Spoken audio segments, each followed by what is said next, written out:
दोस्तों, एक लड़की जिसकी उम्र लगभग 22 साल होती है, उसकी शादी हो जाती है। 8 महीना पहले शादी होती है और वो अपने मैके घूमने आती है।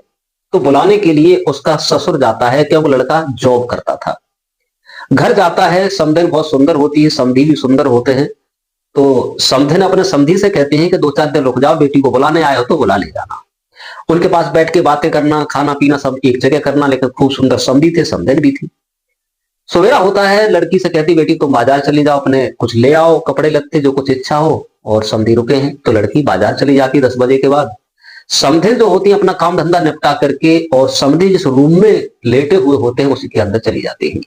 गेट लॉक कर लेती है। लॉक करने के बाद और समधी के साथ रंग रेलियां मनाने लगती है, अपनी इच्छा को पूरा करने में लग जाती है। समधी भी सोचते हैं कि आखिरकार ये मौका नहीं हाथ से गंवाना चाहिए। दोस्तों, समधी भी समधन के साथ रिलेशन में आ जाते हैं, लेकिन तब तक समय हो चुका होता है, 2-3 घंटे हो जाते हैं, लड़की वापस आ जाती है।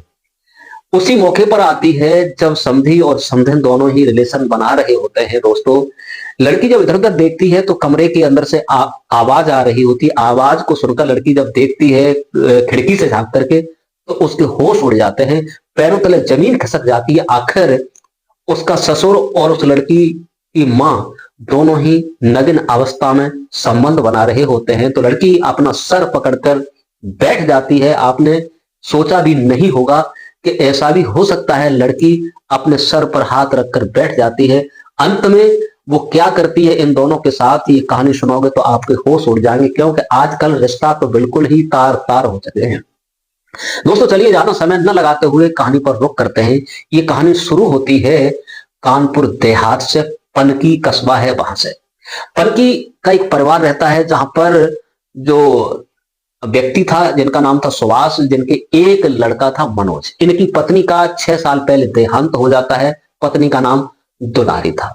सब ठीक ठाक था, लड़का को पाल पड़ोस के बड़ा किया, लड़का ग्रेजुएट हो गया, बहुत सुंदर लड़का था जिसका नाम था मनोज।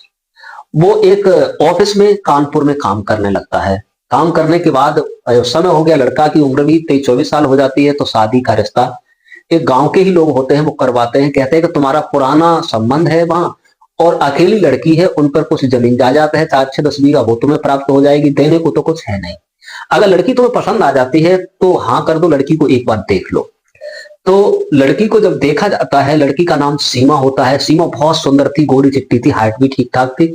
और वो देख करके मनोज भी पसंद होता है, सुभाष भी पसंद हो जाते हैं। शादी का पूरा विचार बन जाता है। पूरा विचार बन जाता है, जो लेन देन था वो कुछ होता है, और लड़की की 2025 जून में शादी हो जाती है।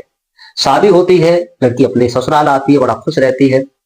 लेकिन माँ अकेली के कारण लड़की कभी कभी अपने घर आया जाया करती थी। लड़की का जो घर था वहां से डेरापुर पड़ता है, डेरापुर की रहने वाली थी। दोस्तों, ये भी कानपुर देहात में है, पश्चिम में।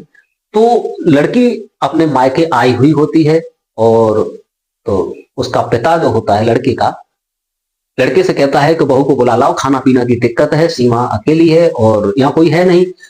तो वो कहता है ऐसा है पिताजी, मुझे छुट्टी नहीं मिल रही, मुझे जॉब जाना है, तुम चले जाओ। और सासू माँ कह रही थी कि अब की बार अपने पिताजी को भेज देना, तुम चले जाओ, माता पुराना रिलेशन है वो। तो सुभाष जो होते हैं वहां चले जाते हैं।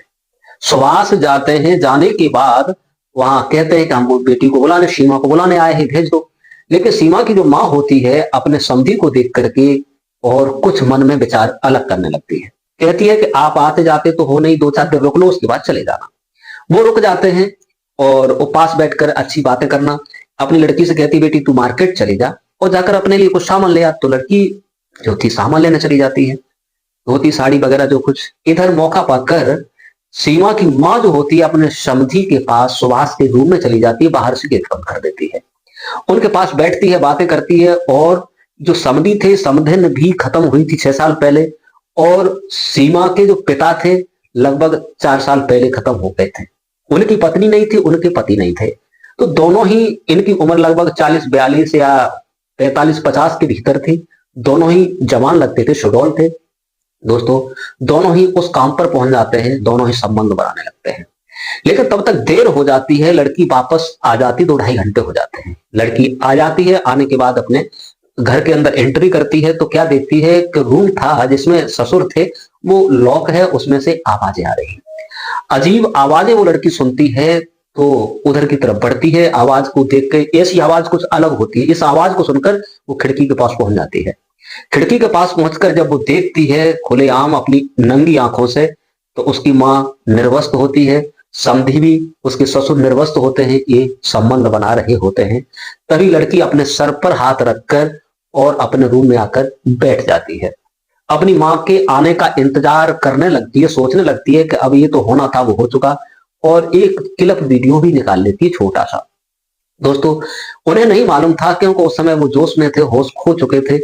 अपना जब पूरा व्यवस्थित हो जाते हैं तब उसकी माँ निकल के आती है। जब अपनी बेटी को देखती है तो उसके पैरों से जमीन खिसक जाती है कि बेटी तू? बोले हाँ माँ, मैं आ गई थी, आप जो कर रही थी वो मैंने सब देख लिया है।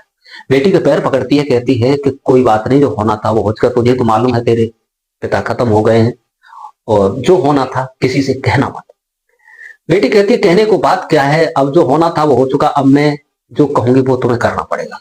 दोस्तों, दोनों ही आकर, ससुर भी सुन लेता है, बहू के हाथ जोड़ता है, बहू किसी से कहना मत, इज्जत वाली बात है।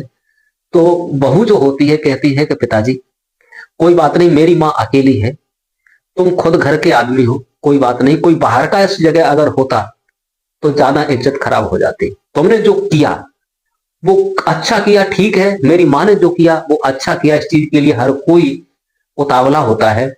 आप ऐसा कीजिए, चाहे तो राजी बाजी से मेरी माँ के साथ रहिए, या जैसे भी इच्छा हो वैसे रहो, क्योंकि आपको रहना पड़ेगा, हमने एक वीडियो बना दिया है, तुम्हें हमारी माँ की जिंदगी काटनी होगी, क्योंकि मेरे माँ के साथ नहीं है। मैं अपनी ससुराल अपने पति को बुलाकर चली जाऊंगी, और तुम मेरी माँ के साथ जिंदगी काटो और ऐश और आराम करो, अच्छाई तो इसी में है। अगर आप ये नहीं करते हो तो मैं चारों तरफ तुम्हारा काला मुंह कर दूंगी। उसके जो ससुर सुभाष होते हैं वो कुछ बोल नहीं पाते हो, और यही बात अपनी माँ से कहती है, माँ अगर तुमने ये कदम उठाया है तो इनका साथ देना, तुम दोनों लोग चलो, मैं कोर्ट में चलती हूँ, चलकर कोर्ट मैरिज करवा देते हैं, आप पति पत्नी बनकर के रहिए, जो हो गया वो वापस नहीं होता है, इसी के लिए आपको दोनों लोगों की जिंदगी कट जाएगी सामूहिक होकर। ये बात अपने पति को फोन पर बताती है और पूरी सच्चाई बता देती है। तो मनोज भी कहता है कि ठीक है सीमा, अगर ऐसी बात है, पिता ने जो गलत किया है, तुम्हारी माँ ने जो गलत किया है, तो इन दोनों लोगों को एक साथ छोड़ दीजिए, तुम मेरे पास आ जाओ। तो सुभाष के जो लड़का होता है मनोज, वो तुरंत ही गाड़ी लेकर आता है, सीमा को अपने साथ लेके जाता है, और गांव वालों से कहता है कि हमारे ससुर हमारी माँ के साथ रहेंगे, और इनका प्यार परवान जो भी जो कुछ करेंगे ये इनकी देखभाल करेंगे। दोस्तों, वो लड़की अपने हाथों से ही उन्हें पूरी छूट दे देती है और अपने पति के साथ कानपुर चली जाती है। दोस्तों, कमेंट में बताइए उस लड़की ने कितना अच्छा काम किया, समझदारी का काम किया, जो उसने सोचा अगर दूसरा मेरे जाने के बाद इस घर में कूदेगा तो ज्यादा बेइज्जती होगी, मेरी माँ जवान है और इधर मेरे ससुर भी जवान है, किसी दिन मुझे भी छेड़ सकते हैं, क्योंकि इसलिए उसने चालाकी चलकर अच्छा काम किया, जो अपनी माँ के रंगे हाथों पकड़ लिया, तो दोनों का परस्पर रहने का विचार विमर्श कर दिया। दोस्तों, आपकी क्या राय है कमेंट में जरूर बताइए, क्या उस लड़की ने ऐसा काम करके सही किया या गलत किया। दोस्तों, इस कहानी को सुनाकर किसी को परेशान करना नहीं है, किसी का दिल दुखाना नहीं है, केवल आप लोगों को जागरूक और सचेत करने का मेरा उद्देश्य है। आजकल हजारों कहानियां किससे आपको ऐसे मिल जाएंगे जो कि लोग मर्यादा को भूल चुके हैं, कोई किसी को मानता ही नहीं है, चाहे वो घर का हो, चाहे परिवार का हो, चाहे बाहर का हो, कोई भी सही। आजकल सब कुछ अपने धर्म कर्म से विपरीत हो चुके हैं। भाई बहन के रिश्ता देखिए, ससुर बहू के रिश्ता देखिए, पिता पुत्री के रिश्ता देखिए, जहां भी देखो सब रिश्ता में थू थू हो रही है, सब लोग अपने अपने धर्म कर्म से विपरीत हो चुके हैं। दोस्तों, इसलिए मैं कहानी बनाता हूं, क्योंकि पारिवारिक कहानी है, इससे बचाव हो, और बचाव कहां तक पहुंचे, क्योंकि आजकल सब कुछ विपरीत ही होता जाता है। आज के लिए बस इतना ही। नमस्कार, जय हिंद, जय भारत। मिलते हैं किसी दूसरे वीडियो के साथ, अपना ख्याल रखिए।